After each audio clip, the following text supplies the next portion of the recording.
જમ્મુ કાશ્મીરના પહેલગામમાં પ્રવાસીઓ પર ક્રૂરતાપૂર્વક આતંકી હત્યાના બદલો લેવા ઓપરેશન સિંદૂર લોન્ચ કરવામાં આવ્યું હતું, જે ઓપરેશન આપણા સૈનિકો દ્વારા સફળતાપૂર્વક પાર પાડી ભારતીય સેનાને ઓપરેશન સિંદૂર દ્વારા આપણા તિરંગાને જે ગૌરવ અપાવ્યું તે ગૌરવને વધારવા આજરોજ તાપી જિલ્લામાં જે સૈનિક સંગઠન દ્વારા સોનગઢમાં તિરંગા યાત્રાનું આયોજન હાથ ધરાયું હતું।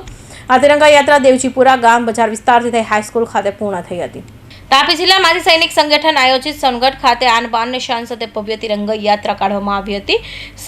જેમાં સમગ્ર દેશભક્તિના રંગમાં રંગાયું હતું, જેમાં રાજકીય બિન રાજકીય મહિલાઓ મોટી સંખ્યામાં જોડાયા હતા। 22 એપ્રિલના રોજ જમ્મુ કાશ્મીરના પહેલગામમાં પ્રવાસીઓ પર ક્રૂરતાપૂર્વક આતંકી હત્યાનો બદલો લેવા ઓપરેશન સિંદૂર લોન્ચ કરવામાં આવ્યું હતું, જે ઓપરેશન આપણા સૈનિકો દ્વારા સફળતાપૂર્વક પાર પાડી ભારતીય સેનાને ઓપરેશન સિંદૂર દ્વારા આપણા તિરંગાને ગૌરવ અપાવ્યું હતું, જેને લઈ તાપી જિલ્લા માજી સૈનિક સંગઠન દ્વારા સોનગઢમાં તિરંગા યાત્રાનું આયોજન હાથ ધરાયું હતું। આ તિરંગા યાત્રા દેવજીપુરા ગામ બજાર વિસ્તાર થઈ હાઈસ્કૂલ ખાતે પૂર્ણ થઈ હતી। યોજાઈ સોનગઢ નગરમાં તે કેમ યોજવામાં આવી હતી?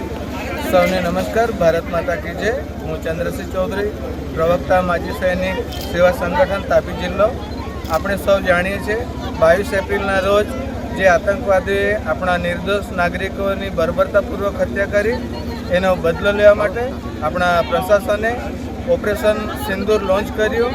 તે અંતર્ગત આજે સોનગઢ નગરમાં તમામ અધિકારીશ્રીઓ પદાધિકારીશ્રીઓની હાજરીની અંદર આ ભવ્ય તિરંગા યાત્રાનું આયોજન કરવામાં આવ્યું છે।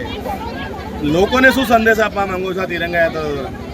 લોકોને ખાસ જણાવવાનું, દેશભક્તિ આપણા લોહીમાં હોવી જોઈએ। આ એક ઓપરેશન સિંદૂર આપણે પૂર્ણ નથી કર્યું, એમને આપણે સ્થગિત રાખ્યું છે, ત્યારે આપણા સૌની એવી ફરજ થઈ પડે છે કે ભવિષ્યમાં પણ જ્યારે આવા હુમલાઓ થતા રહે ત્યારે આપણે પણ પોતાની ફરજ સમજીને જે કોઈ જવાબદારી આપણને સોંપવામાં આવે એનું આપણે નિર્વહન કરવું જોઈએ।